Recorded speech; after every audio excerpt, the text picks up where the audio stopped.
Break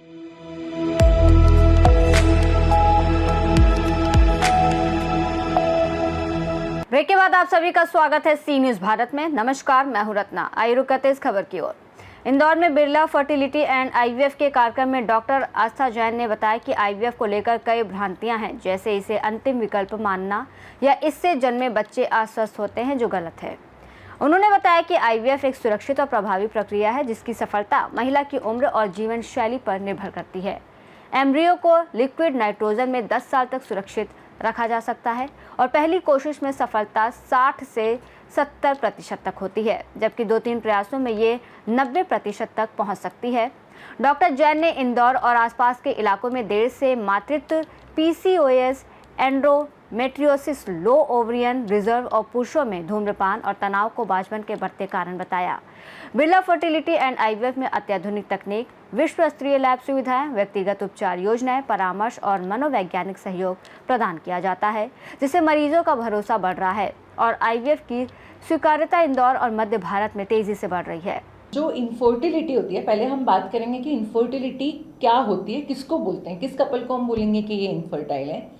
जब कोई एक कपल जिनकी फीमेल पार्टनर की उम्र अगर 35 साल से कम है और उनको 1 साल हो गया है ट्राई करते हुए विदाउट यूजिंग एनी कॉन्ट्रासेप्शन या प्रोटेक्शन, उसके बाद में भी वो अगर नेचुरली कोशिश कर रहे हैं कंसीव करने की और 1 साल में वो कंसीव नहीं कर पा रहे हैं, ऐसे पेशेंट्स को हमारी सलाह होती है, या फिर जिनमें फीमेल पार्टनर्स जिनकी उम्र 35 से ज़्यादा है, उनको अगर 6 महीने हो गए प्रेगनेंसी कंसीव करने के लिए नेचुरली ट्राई करते हुए और वो कंसीव नहीं कर पा रहे हैं, ऐसे कपल्स को डॉक्टर से मिलना चाहिए, अपनी सारी जांचें करानी चाहिए, जिसमें कि हम उनकी सोनोग्राफी करते हैं, सीमेन टेस्टिंग करते हैं और कुछ ब्लड की जांचें करते हैं, जिसके आधार पे ट्यूब टेस्ट भी करते हैं। ये फिर पता लगाया जाता है कि उनको प्रॉब्लम क्या है, कहाँ पे कारण है उनके निसंतानता होने का, उसके अकॉर्डिंग फिर उनका ट्रीटमेंट प्लान किया जाता है।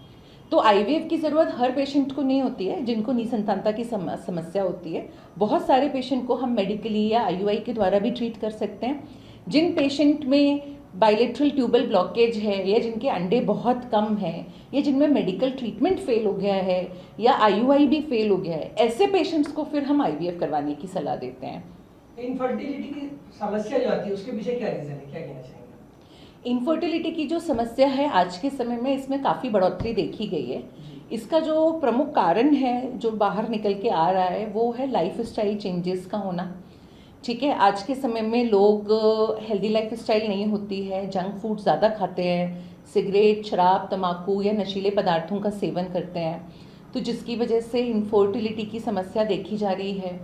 कई बार लोगों की सोशल कारण भी होते हैं। पहले लोग सेटल होना चाहते हैं, फाइनेंशियली सिक्योर होना चाहते हैं, राइट पार्टनर को ढूंढना चाहते हैं, उसके बाद भी वो शादी के बंधन में बनना चाहते हैं, तो जिसकी वजह से अपना करियर बनाने के चक्कर में या राइट पार्टनर ढूंढने के चक्कर में लोग शादी भी लेट कर रहे हैं, तो जिसकी वजह से उनमें लेट शादी करने की वजह से इनफर्टिलिटी की समस्या होती है। दंपतियों में शादी के बाद में गर्भधारण की सही एज क्या है, क्या कहना चाहेंगे इसको? एक्चुअली जो प्रेगनेंसी, अच्छी प्रेगनेंसी, हेल्दी प्रेगनेंसी करने के लिए जो एक अच्छी एज मानी गई है, वो ऐसा बोला जाता है कि अगर आप 30 से पहले या 35 की उम्र के पहले अगर आप ट्राई करके कंसीव कर लेते हैं तो वो ज़्यादा बेस्ट होता है, बजाय कि अगर आप 30 के बाद में अगर या मिड 30s में जाके ट्राई कर रहे हैं, उसके कंपैरिजन में अर्ली एज में अगर आप करते हैं तो ज़्यादा अच्छे चांसेस होते हैं आपके। फेलियर के क्या चांसेस रहते हैं इसमें? आईवीएफ के फेलियर के चांसेस, देखिए आईवीएफ की जो पूरी प्रक्रिया होती है वो 2 भाग में की जाती है। फर्स्ट भाग में हम एम्ब्रियोज बनाते हैं, जिसके लिए पीरियड के सेकेंड डे से कुछ हार्मोनल इंजेक्शंस दिए जाते हैं जो 10 से 12 दिन तक दिए जाते हैं। फिर ट्रिगर शॉट दिया जाता है, जिसके 36 घंटे के अंदर हम बेहोशी की हालत में महिला जो पार्टनर होती है उनके शरीर से यूएसजी की मदद से एक निडल डाल करके इन अंडों को हम निकाल लेते हैं। उसके बाद उनकी जांच की जाती है, पुरुष के शुक्राणुओं को लिया जाता है और उनको इक्सी की मदद से फर्टिलाइज किया जाता है।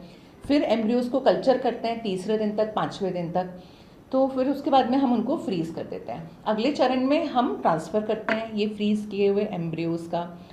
तो इसके लिए भी हम पीरियड के सेकेंड डे से पेशेंट्स को कुछ दवाइयाँ देते हैं, नेचुरल साइकिल भी ट्राई करते हैं कई बार, और इन एम्ब्रियोज को ट्रांसफ़र किया जाता है। तो जो आईवीएफ की सक्सेस होती है वो कई सारे फैक्टर्स पे डिपेंड करती है। सबसे पहला जो फैक्टर होता है यानी जो होता है वो होता है कि आपका क्लिनिशियन कितना नॉलेजेबल है, कितना एक्सपीरियंस्ड है जो डॉक्टर आपको ट्रीट कर रहा है। क्योंकि पहले तो समस्या को समझना और पेशेंट को इंडिविजुअलाइज ट्रीटमेंट देना, उसकी समस्या के अकॉर्डिंग, उसकी बॉडी के अकॉर्डिंग उसको ट्रीटमेंट देना, ये बहुत इंपॉर्टेंट होता है। उसके अलावा लैब कंडीशंस बहुत इंपॉर्टेंट होती है जहाँ पे बेबी बन रहा है ना। अगर लैब बहुत अच्छी होगी, वहाँ पे मशीन्स जो होंगी वो उच्चतम तकनीक की होंगी, एनवायरनमेंट अच्छा होगा लैब का, है ना। वहाँ पे हम लैब के अंदर एनवायरनमेंट जैसे कि ह्यूमिडिटी हो गई, ऑक्सीजन नाइट्रोजन का लेवल हमको एक लेवल तक, टेम्परेचर, ये सब एक लेवल पे मेंटेन करना होता है। तो जिस लैब में ये सब चीज़ें अच्छे तरीके से मेंटेन होंगी वहाँ के रिजल्ट्स ज़्यादा अच्छे होते हैं बजाय कि जहाँ पे ये सब कॉम्प्रोमाइज स्टेट में होती हैं।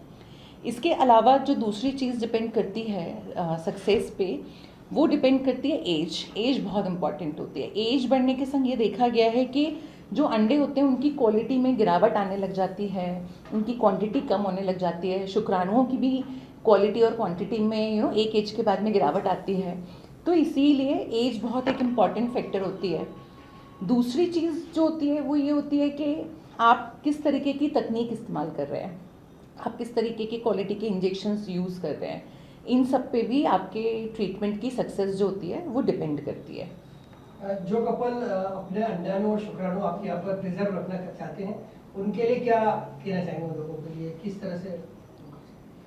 सो बेसिकली क्या होता है कि जो हमने अभी थोड़ी देर पहले डिस्कस किया था कि आईवीएफ की प्रोसेस क्या होती है, तो मैंने आपको बताया था कि उसको हम 2 भाग में करते हैं। एक भाग में हम एम्ब्रियो बना के फ्रीज़ करते हैं और दूसरे भाग में हम ट्रांसफ़र करते हैं।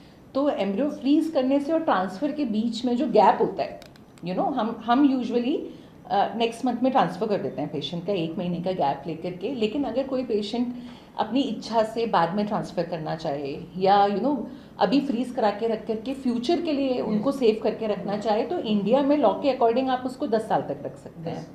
तो 10 साल की अवधि तक आप आपके एम्ब्रियोज फ्रीज़ करके रख सकते हैं। आप ऐसा भी कर सकते हैं कि अगर आपने फर्स्ट बेबी प्लान कर लिया है तो आप आपके जो बचे हुए एम्ब्रियो हैं इनको आप फ्रीज़ रखिए और आगे जब आप दूसरी प्रेगनेंसी प्लान करें तो आप उन्हीं एम्ब्रियोज को यूज़ करके ट्रांसफ़र करवा करके आप प्रेगनेंसी कर सकते हैं। तो आपको वापस से आईवीएफ करवाने की ज़रूरत नहीं पड़ेगी और इससे आप अपनी इच्छा से प्रेगनेंसी प्लान कर सकते हैं। जब आपको लग रहा है कि समय ठीक है, आप अपने पैरों पे खड़े हो चुके हैं, आपको लगता है कि आप इमोशनली हेल्दी हैं बच्चे को इस दुनिया में लेके आने के लिए, तो आप उस वक्त उन एम्ब्रियोज को ट्रांसफ़र करा के प्रेगनेंसी का सुख ले सकते हैं। Your name and designation, आपका नाम? मेरा नाम डॉक्टर आस्था जैन है। मैं centre head and consultant Birla fertility IVF centre Indore से सी न्यूज़ संवाददाता राकेश रायकवार की रिपोर्ट। देखा जाए तो डॉक्टर आस्था जैन के अनुसार आईवीएफ को सही समझना और समय पर उपचार कराना संतान की समस्या में सुधार लाने के लिए आवश्यक है, जिससे इंदौर में इस क्षेत्र में सकारात्मक बदलाव देखने को मिल रहा है। इस रिपोर्ट में फिलहाल इतना ही। देश और दुनिया की तमाम बड़ी खबरों के लिए आप देखते रहिए सी न्यूज़ भारत।